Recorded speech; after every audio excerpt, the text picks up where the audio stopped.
डूंगरपुर की राजनीति में अब विवाद खुलकर सामने आने लगे हैं।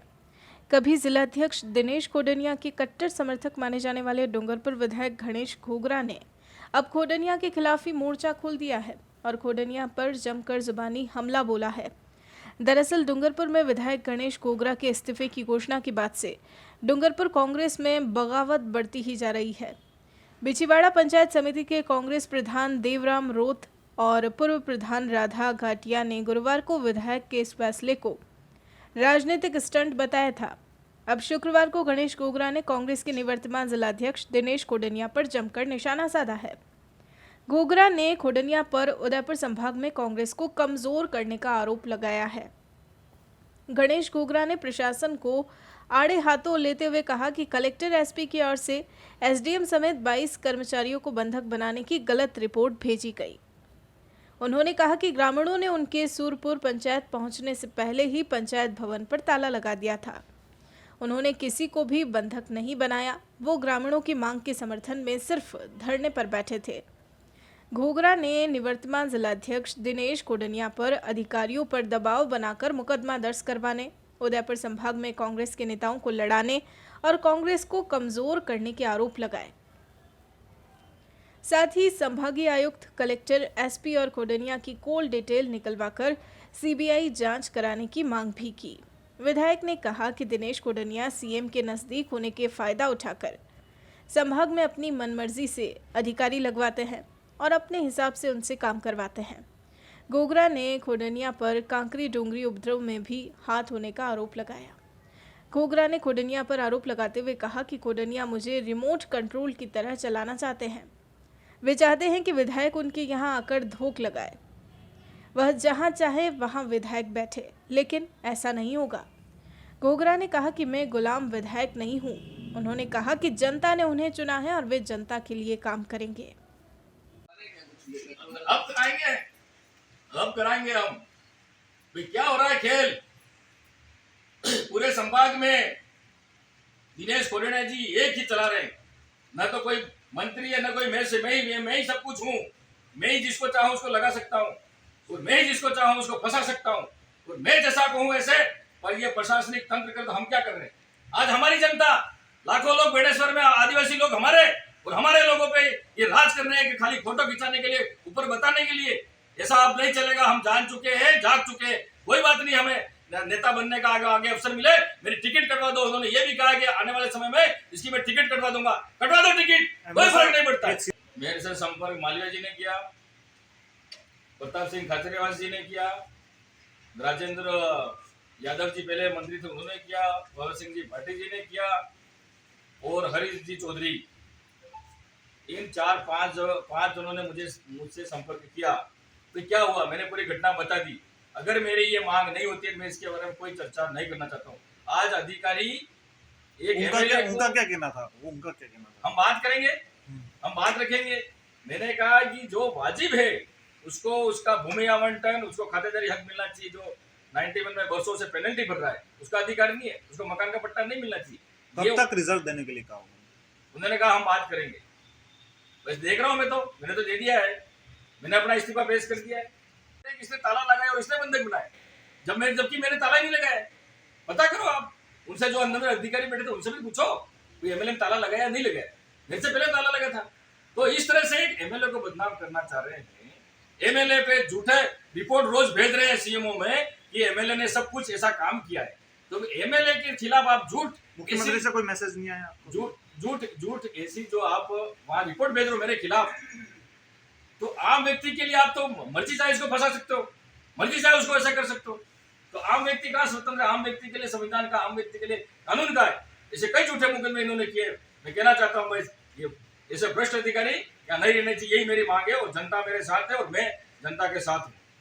उसको उसका अधिकार नहीं मिलना चाहिए। आज मैं उसकी आवाज उठाता हूँ तो मुझे दबाया जाता है, मुझे धमकाया जाता है इस तरह से कि मैं एमएलए दब जाएगा। मैं दबने वाले में से नहीं हूँ। एमएलए इसे इस्तीफा दे दिया, एमएलए चला जाओ कोई फर्क नहीं पड़ता है, लेकिन मैं सही हूँ और सही रहूंगा। लेकिन जिस तरह से किसी को कह दिया है तुझे एमएलए बना देंगे, तुझे एमएलए बनाएंगे, एक जिसको एमएलए बनना है बन जाओ, लेकिन मैं जनता के साथ हूँ और जनता मेरे साथ है। मुझे कोई लालच लोभ नहीं है, लेकिन मैंने चुनाव के पहले भी घोषणा जब वादा किया था, फेरा फेरी समाप्त किया जाए। पेरा फेरी में जो बाहर के लोग हैं, पैसे वाले लोग हैं, उनको पट्टा मिल रहा है। जो वर्षों से 150 साल से बैठे हुए हैं, बिलडी, कुशाल मंगरी, भाटपुर, जो आसपास के नवडेरा, जो आसपास के जो पेरा फेरी के से मालपुर जो बैठे हुए हैं, उनको आज तक पट्टा नहीं मिल रहा है। सरकार की इनको पट्टा दो, और तुम कह रहे हो कि हमने बस कागज में सबसे ज्यादा पट्टा दे दिए। अगर मैं आज ये आवाज नहीं उठाता हूँ तो मेरा जनप्रतिनिधि रहने का और एमएलए रहने का कोई मतलब नहीं है।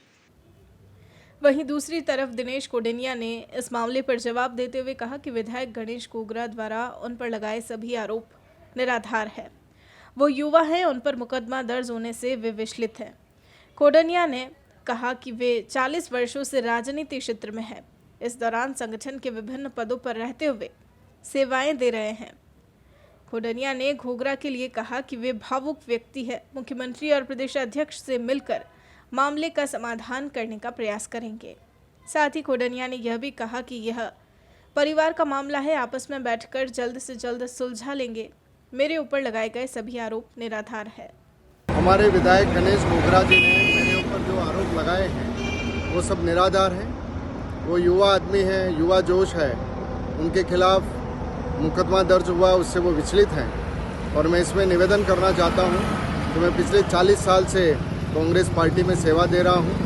NSUI का जिला अध्यक्ष रहा, यूथ कांग्रेस का जिला अध्यक्ष रहा, अभी मैं जिला कांग्रेस कमेटी का अध्यक्ष हूँ। कांग्रेस के प्रति मैं पूरी तरह समर्पित हूँ।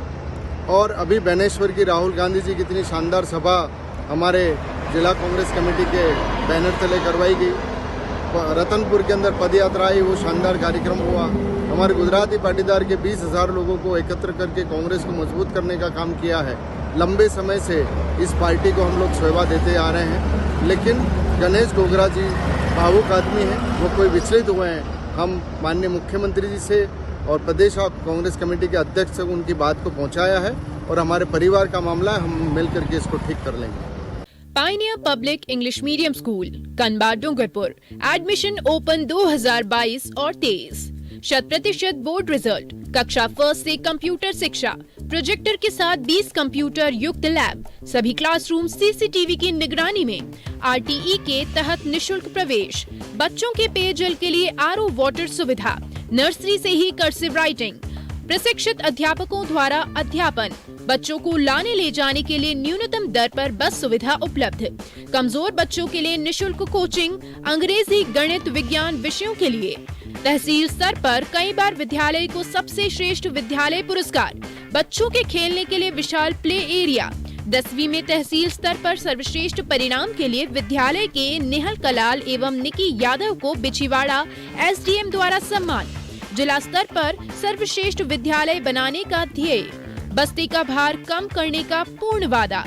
तो इंतजार किस बात का, आज ही अपने बच्चों का प्रवेश कराएं। प्रवेश प्रारंभ कक्षा नर्सरी से 10वीं तक।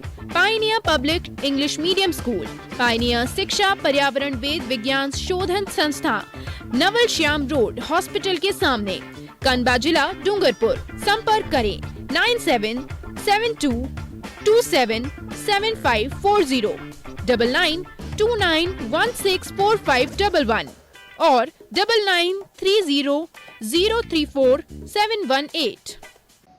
मैं बालकृष्ण जोशी, पूर्व व्याख्याता, इस विद्यालय को, पायनियर पब्लिक स्कूल को संस्कार उच्चतम शिक्षा की जननी बनाना चाहता हूं और राष्ट्र को श्रेष्ठतम चरित्रवान विद्यार्थी देना चाहता हूं। इसीलिए मैंने विद्यालय प्रारंभ किया।